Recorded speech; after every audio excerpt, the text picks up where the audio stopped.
Have you ever noticed that the people who seem to value you most are not always the ones you're trying hardest to impress? There's something strange about the mechanics of value in relationships. You can give everything, your time, your energy, your unwavering presence, and still feel like you're barely visible, like you're shouting into a void. And then there's that other person, the one who shows up casually, who doesn't bend themselves into impossible shapes. And somehow, they're treasured. They're prioritized. They're valued. It feels backward, doesn't it? Like the rules of fairness got scrambled somewhere along the way. But here's the thing. Value in relationships isn't created by what you give. It's created by something far more complex, far more psychological, and when you understand it, far more within your control than you might think. What actually makes someone value you? And why does trying harder sometimes make you matter less? Let's start with a truth that might sting a little. The more desperately you chase someone's approval, the less valuable you become in their eyes. This isn't because people are cruel. It's not even really about you. It's about how the human brain assigns worth. There is a principle in psychology called the scarcity effect. We place higher value on things that feel rare, limited, or difficult to obtain. It's why diamonds cost more than water, even though water keeps us alive. It's why a text back in 3 minutes feels different than a text back in 3 hours. The brain doesn't just assess value rationally, it assesses it emotionally, comparatively, based on availability. When you're always available, always accommodating, always the one reaching out first, you become predictable, secure, guaranteed, and the human brain, wired by millions of years of evolution to focus on threats and uncertainties, stops paying attention to what feels guaranteed. But here's what's fascinating. This doesn't mean you should play games. It doesn't mean you should manipulate or create artificial distance. Because here's the truth. Real value isn't about scarcity tactics. It's about something deeper.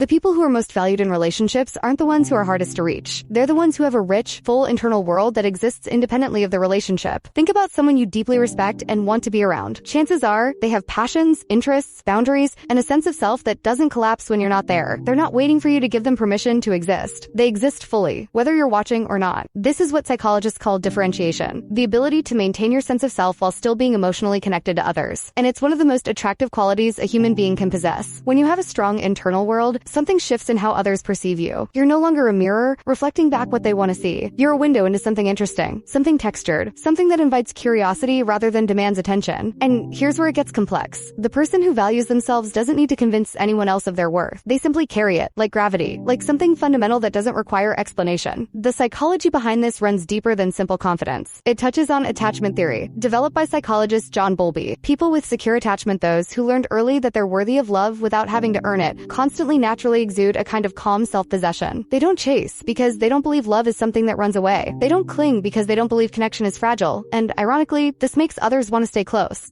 But let's talk about what happens on the other side. What's happening in the brain of the person who's deciding whether to value you or not? Neuroscience has discovered something remarkable called mirror neurons brain cells that fire both when we perform an action and when we watch someone else perform it. These neurons are part of why we yawn when others yawn, why we feel tense watching a thriller, why emotions are contagious. And here's what's really happening. Mirror neurons mean that how you feel about yourself gets unconsciously transmitted to others. If you're constantly anxious about whether you're enough, if you're monitoring every interaction for signs of rejection, if you're apologizing for your existence, the other person's brain picks up on that frequency. Not consciously, usually, but their mirror neurons are quietly absorbing your self-doubt and beginning to wonder, maybe there is something to doubt here. This isn't fair, it's not kind, but it is human. The opposite is equally true. When you carry yourself with quiet self-respect, not arrogance, not performance, but genuine regard for your own humanity, others begin to mirror that back. Your certainty about your own value creates a kind of psychological permission for them to value you too. This is why people often say that confidence is attractive, but it's not really confidence they're responding to. It's the absence of desperation. It's the presence of someone who has already decided they matter and isn't seeking external validation to confirm it.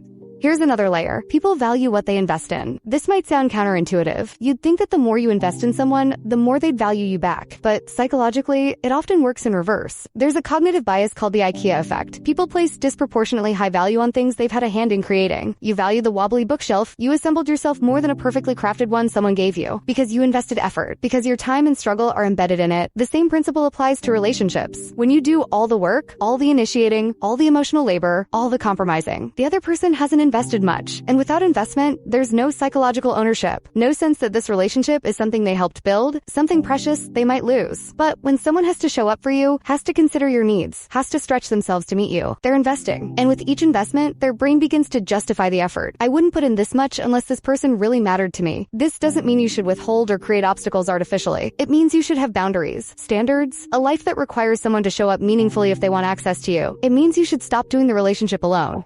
But here's the thing, and this is where it gets really tender. Sometimes it's not about what you're doing wrong. Sometimes the person simply can't see you. Not because you're invisible, but because they're not looking. There is a phenomenon in psychology called inattentional blindness. In famous studies, people watching a video and counting basketball passes completely miss a person in a gorilla suit walking through the scene. Not because they're not paying attention, they are intensely, but they're paying attention to the wrong thing. Some people are so focused on their own needs, their own wounds, their own narrative, that they genuinely cannot see what you're offering. You could be everything they say they want, but if they're not psychologically available to receive it, your value remains invisible to them. And maybe that's the real heartbreak. Not that you're not valuable, but that you're pouring yourself into someone who isn't ready to hold what you're giving. The truth is, not everyone will value you. Not because you're not valuable, but because value is relational. It exists in the space between two people, and it requires both people to be present, aware, and capable of recognition. You can be gold, and someone might be looking for silver. You can be profound, and someone might only have capacity for shallow right now. You can be loyal, consistent, and true, and someone might only know how to value chaos because it's familiar. This isn't about you. It's about readiness, capacity, the specific alchemy of two people's attachment styles, wounds and patterns intersecting or failing to.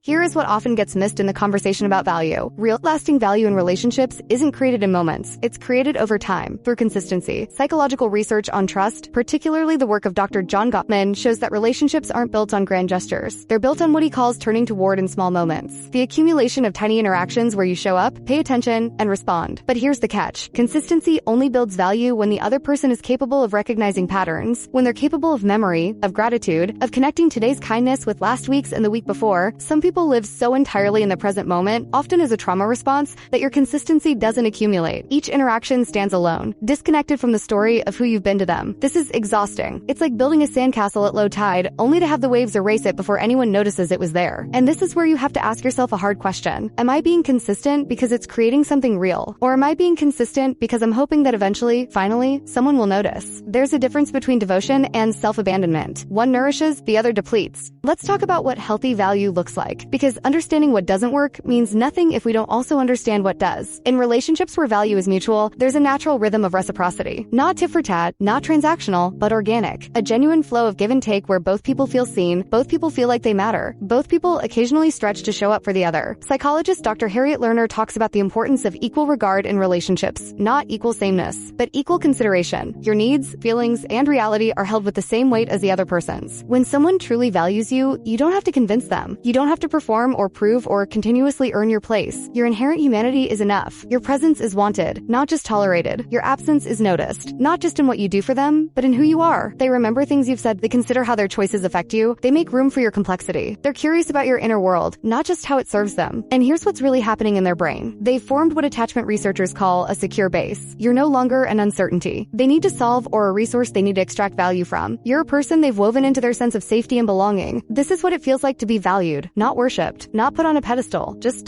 regarded consistently as someone who matters. But here's where it gets interesting. The way you believe you should be treated often becomes a self-fulfilling prophecy. There's a concept in social psychology called the Pygmalion effect. People tend to perform according to expectations set for them. If you treat yourself as valuable, as someone whose time and energy and emotional space matter, others begin to respond accordingly. Not always, not everyone, but often enough that it shifts the landscape of your relationships. When you have boundaries, not walls, but clear, kind limits, you teach people how to treat you. When you prioritize your own well-being alongside the relationship, you signal that you're someone who requires care. When you walk away from breadcrumbs instead of calling them a feast, you demonstrate that your standards are real. This isn't manipulation. It's modeling. You're showing people the truth of your value by living as if it's already established. And for those who are capable of recognizing it, this becomes an invitation, an opportunity to step into something reciprocal and real. For those who aren't capable, they'll often fade away. Not because you pushed them out, but because there's no space anymore for the dynamic they were seeking. And maybe that's okay. Maybe that's necessary. Let's sit with the hard part for a moment, because if you're watching this, there's a good chance you've loved someone who didn't value you back. Or you're in it right now. That confusing, painful place where you can feel your own worthiness but can't seem to make someone else see it. This grief is real. It's not dramatic or oversensitive to feel crushed when someone treats you as optional. When your consistency is met with inconsistency. When your depth is met with surface. Attachment researchers talk about something called ambiguous loss, grief over something that hasn't fully ended but isn't fully present either. This is often what it feels like to be undervalued in a relationship. You're mourning the connection you thought you had, the the potential you saw, the person you hoped they'd become if only they could see you clearly. But here's the truth. Someone's inability to value you is not evidence of your lack of value. It's evidence of their limitations, their wounds, their unavailability. You are not too much. You are not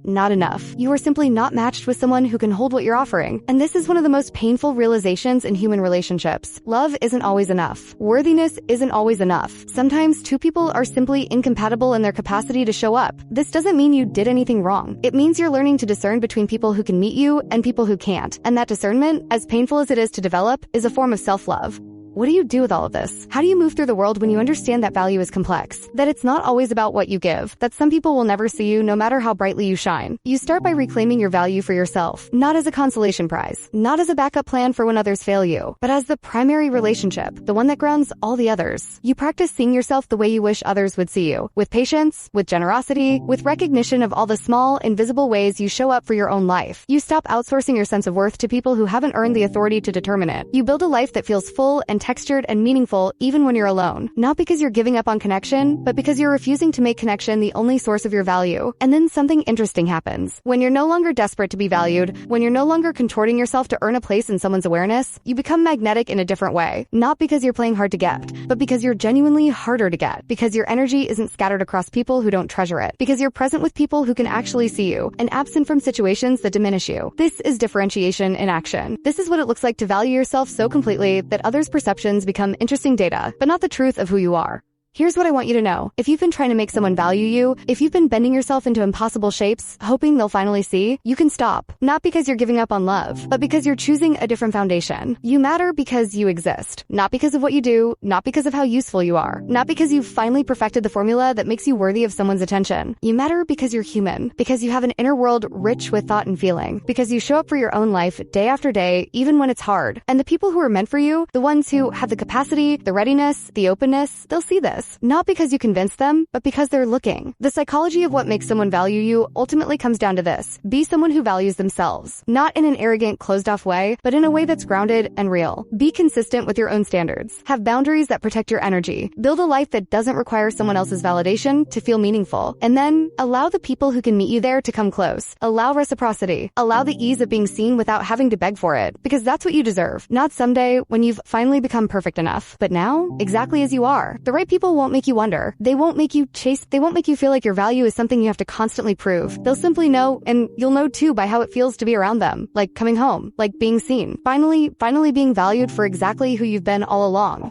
You were always valuable. You were always enough. Some people just aren't ready to hold what you're offering, and that's on them, not you. Never you. See you in the next video. Bye.